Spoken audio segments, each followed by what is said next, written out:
I thought it was an axiom, say, of feminism, for example, that the personal was political. And isn't that that's a famous phrase, the personal is political. Okay, the personal is political when someone is attacking you on a basis that is personal and that you can't change about yourself.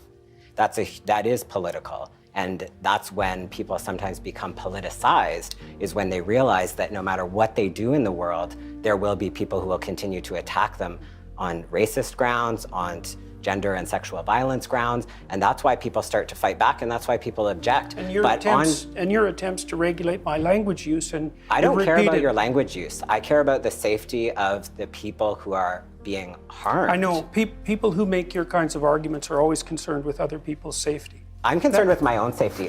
Just so that people are aware, my physical, emotional life and livelihood is at risk from being here. And that's not true of everyone. In comparison to mine, say. I don't know about yours because yes, I don't live your life. You know perfectly well about mine. I do know that you have tenure and that's one of the major ways that you're able to do this.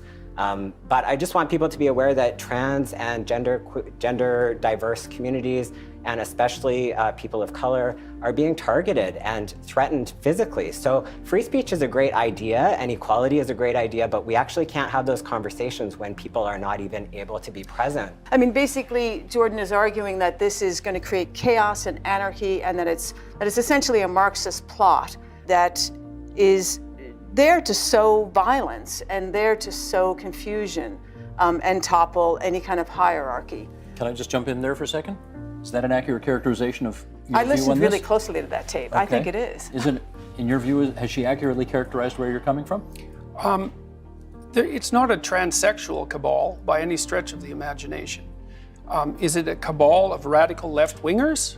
Yes, it's a cabal of radical left-wingers, and they've been active behind and in front of the scenes increasingly over the last 30 years. And my estimation is that departments like Women's Studies have trained between 300,000 and 3 million radical left-wing activists, and they're making... And they're all underpaid, so don't worry. Well, they could pick higher-paying occupations if they wanted higher-paying occupations, but... Because sexism does not exist. Are you kidding me? Let's not get off topic here, folks.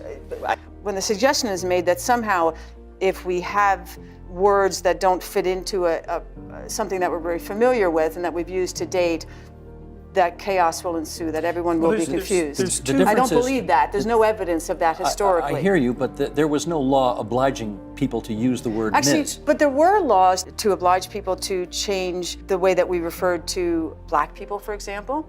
You know, there was a time when there were any number of words that we now can only say as letters in polite company. And that evolved. Those things changed. When I was a teenager, people were still using those words.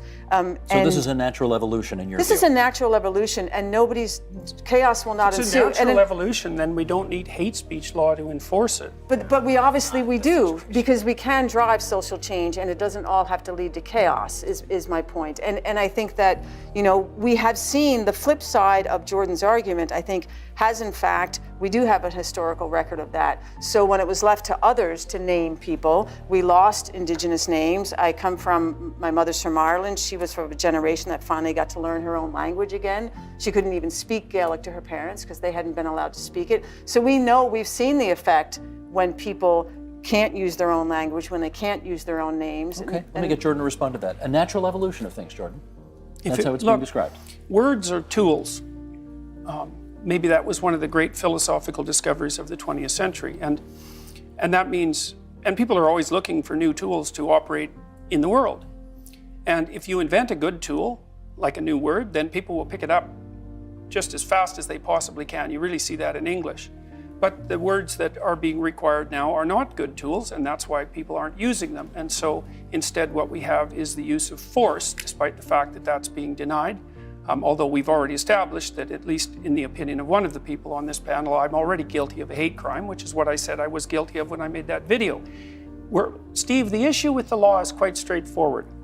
The government is requiring us to use certain language. That's not the same as not using certain language. And it's a line, and this is the fundamental issue. This is maybe the fundamental issue. That's a line we should not cross. We should not allow the government to decide which words we're allowed to use. It's a mistake, and it's a mistake that strikes right at the heart of free speech. And the thing about free speech is that it's not the right to criticize your leaders, which is what people usually characterize it as, is freedom of speech is freedom to engage in the processes that we use to formulate the problems in our society, to generate solutions to them and reach a consensus. It's actually a mechanism. It's not just another value. And you should put constraints on free speech with the, well, I mean, I think that the real problem here is that there's a concerted attempt being made by many people to subvert all values to the value of equality of outcome. And we need more than one value, first of all, if we're going to survive as a society, because you can't solve every problem with the same approach. But there are more insidious things, in my estimation, going on underneath. I mean, even the missive that you just read said that, well, even providing me with a platform, let's call it, to express my views, is something that shouldn't be allowed. It's like, yes, that's why I made the video. It was because many people are claiming that the expression of these sorts of views should no longer be permitted. And it's this view for now, but this is a minor issue in some ways compared to the larger issue that's at stake, which is our right to have discussions of this sort at all. Like, I mean, one thing that happened right when we started this was that there was an initial claim, for example, that there's no such thing as biological sex. Well, I believe quite firmly that if we continue on our present path at the universities for 5 more years, that's a discussion we will not actually be able to have on campuses. Because it will be... By fiat, I mean, the legislation already implicitly presumes that biological sex, gender identity, and gender expression, which we haven't even talked about yet, vary independently. That is simply not true.